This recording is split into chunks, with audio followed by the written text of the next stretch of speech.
Olá, seja bem-vindo a mais um momento de leitura bíblica. Hoje, do livro de Atos, nós vamos ler o capítulo de número 17. Então, quero te convidar mais uma vez, se tu ainda não é inscrito nesse canal, te inscreve, ativa as notificações para ficar por dentro das novidades aqui. Compartilha com um amigo para que ele também possa ser abençoado pela palavra de Deus. E para que esse conteúdo se espalhe, curte esse vídeo e assim mais gente vai entender esse vídeo como relevante. Quero te convidar então, vou passar aqui o texto para a tela para que nós possamos ler juntos. O texto de hoje então acontece, a história discorre em Tessalônica.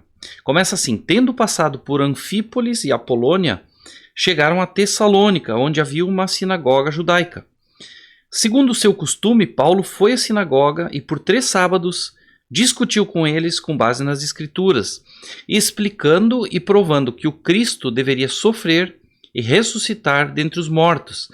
Olha como Paulo, ele tem uma estratégia, ele já fez isso nas outras cidades, vai até a sinagoga onde pessoas estão buscando a Deus, sejam judeus ou gentios convertidos ao judaísmo, estão lá em busca de Deus, e ele vai até aquele lugar para falar do Evangelho, para falar de Jesus.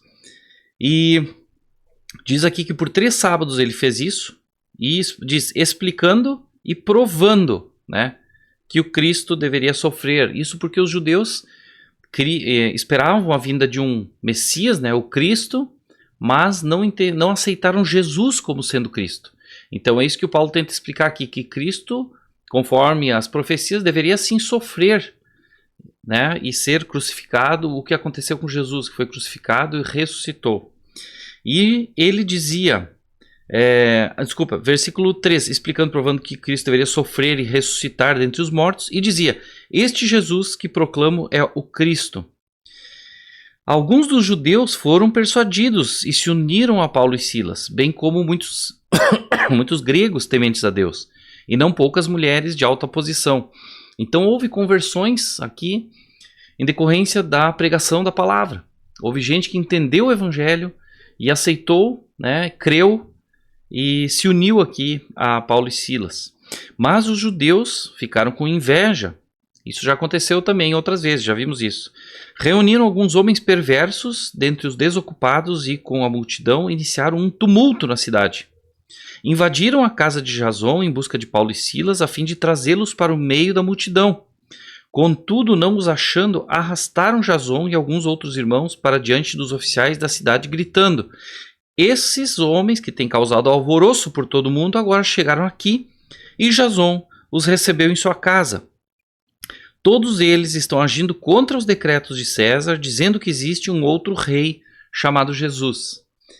Comentando esse trecho, vemos que esses religiosos, os judeus ali da sinagoga, eles, apesar ainda mesmo não crendo, eles não só isso, eles se enchem de inveja, porque veem que Paulo e Silas estão convertendo pessoas ali, pessoas estão crendo na pregação deles, e eles então, ao contrário do que se esperaria de alguém que se diz religioso, ao contrário de alguém que se diz temente a Deus, eles resolvem criar uma confusão, juntam homens chamados perversos aqui, desocupados, para que causem um tumulto, causam inclusive uma invasão na casa de um homem, aquele que hospedava Paulo e Silas, que era Jason, e fazem acusações distorcidas, assim como faziam sobre Jesus, fizeram também sobre os apóstolos, dizendo que, diante das autoridades romanas, dizendo que esses homens ali, os Paulo e Silas e os seus companheiros de viagem, estavam anunciando um outro rei.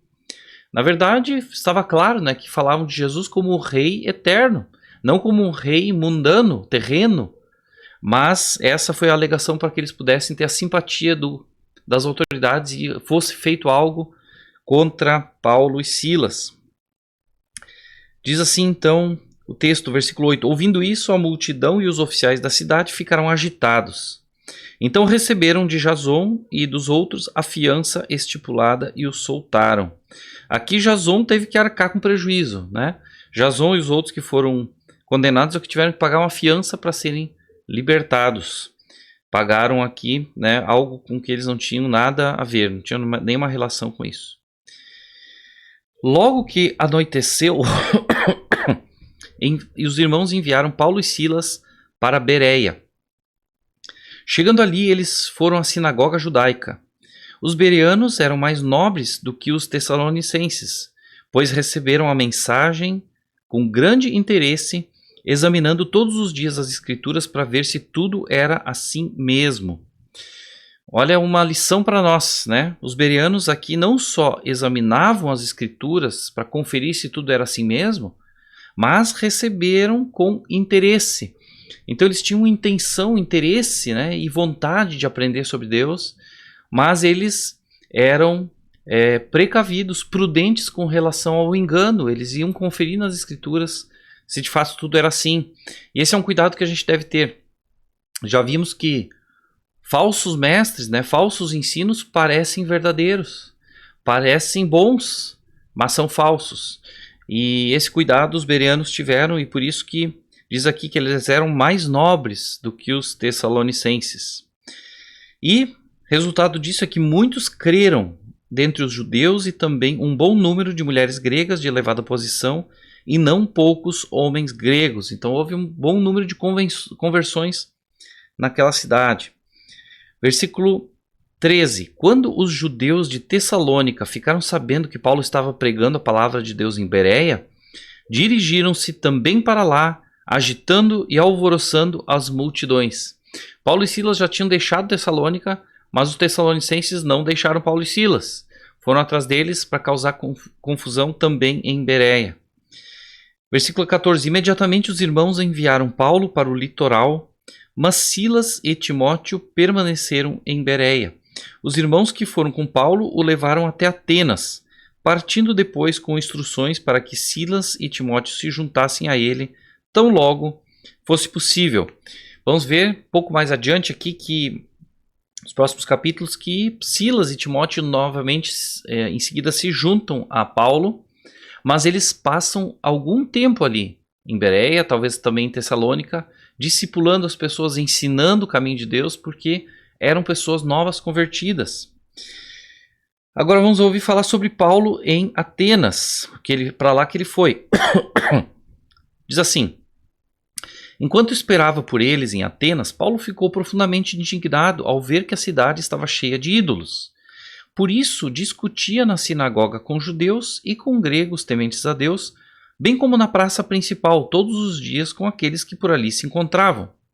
Alguns filósofos epicureus e estoicos começaram a discutir com ele. Alguns perguntavam: o que está tentando dizer esta tagarela? Outros diziam: parece que ele está anunciando deuses estrangeiros, pois Paulo estava pregando as boas novas a respeito de Jesus e da ressurreição. Vamos dar uma parada aqui, lembrando que cidades, né, romanas aqui, mas de influência grega, Atenas, né, é uma cidade conhecida nossa. Ouvimos falar bastante na história sobre Atenas. E as cidades, elas tinham essa característica, né, eram muito abertas à filosofia, ao conhecimento. Os romanos eram como os gregos, politeístas, né, criam em vários deuses, e muitas vezes também panteístas, né, criam que tudo era Deus, a natureza era Deus, as coisas tinham toque de divindade ou tinham algo de Deus. Tanto é que vemos falar no Deus do mar, no Deus, né, da tempestade e assim por diante. Então, Paulo está aqui em meio a esse povo politeísta e panteísta, e ele se diz que ele fica indignado com isso e prega na sinagoga e também na praça, porque as praças, né, tinham abertura para discussão de conhecimento.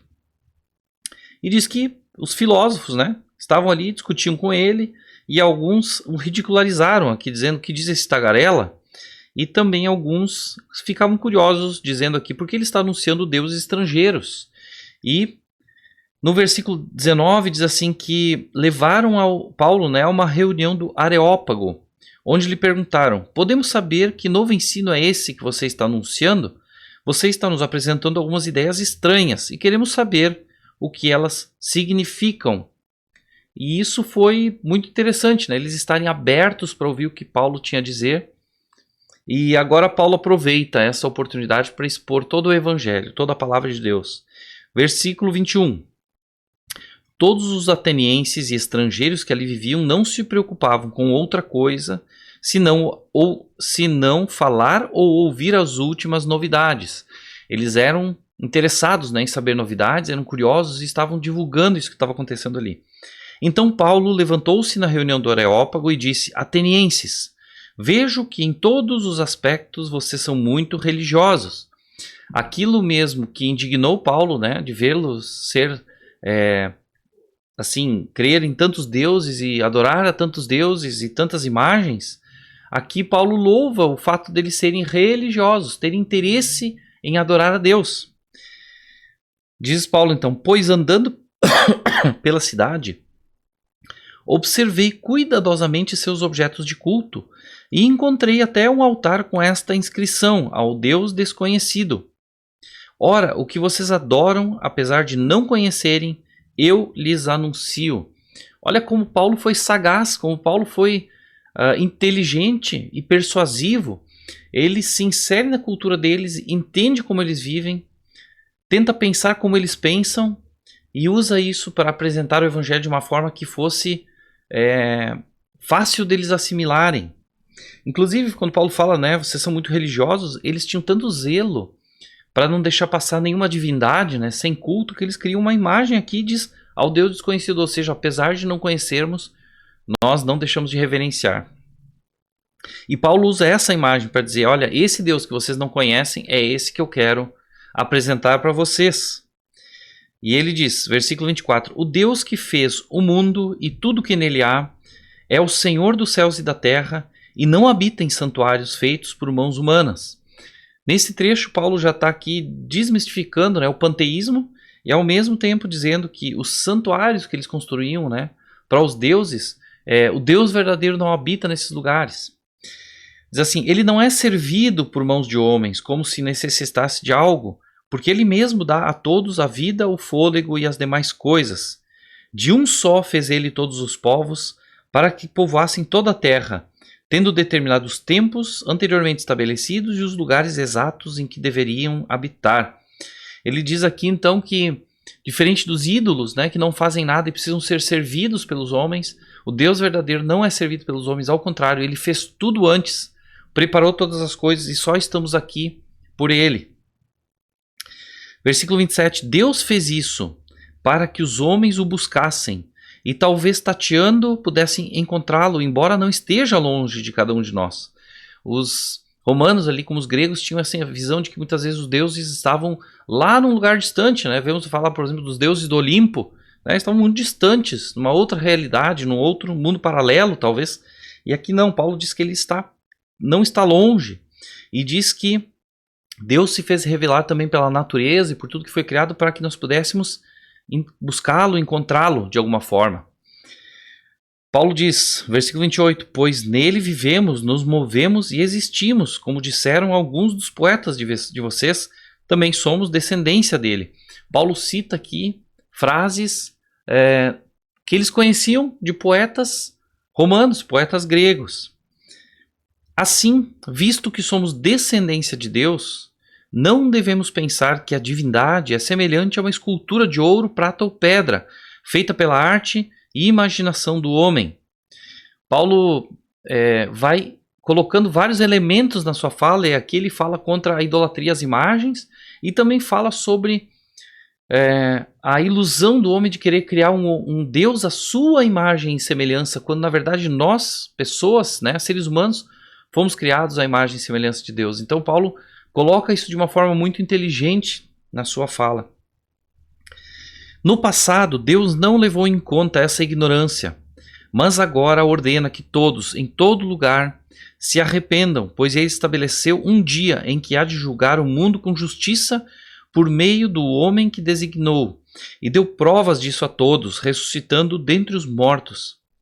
Quando ouviram sobre a ressurreição dos mortos, alguns deles zombaram e outros disseram: a esse respeito nós o ouviremos outra vez. Vemos aqui que boa parte deles, né, não estava assim talvez preparada para ouvir essa mensagem e não recebeu. Mas, versículo 33, com isso Paulo retirou-se do meio deles e alguns homens juntaram-se a ele e creram. Entre eles estava Dionísio, membro do Areópago, e também uma mulher chamada Dâmaris, e outros com eles. Então houve um pequeno número de conversões Mas foi muito interessante. Eu gostaria muito de ter estado lá para ouvir esse discurso de Paulo.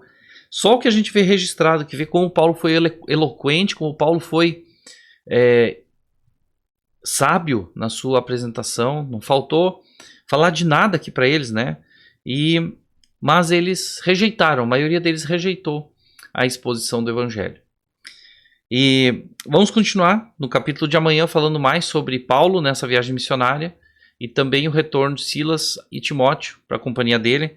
Amanhã, capítulo 18, não perde. Esse foi o capítulo 17. Até o próximo vídeo.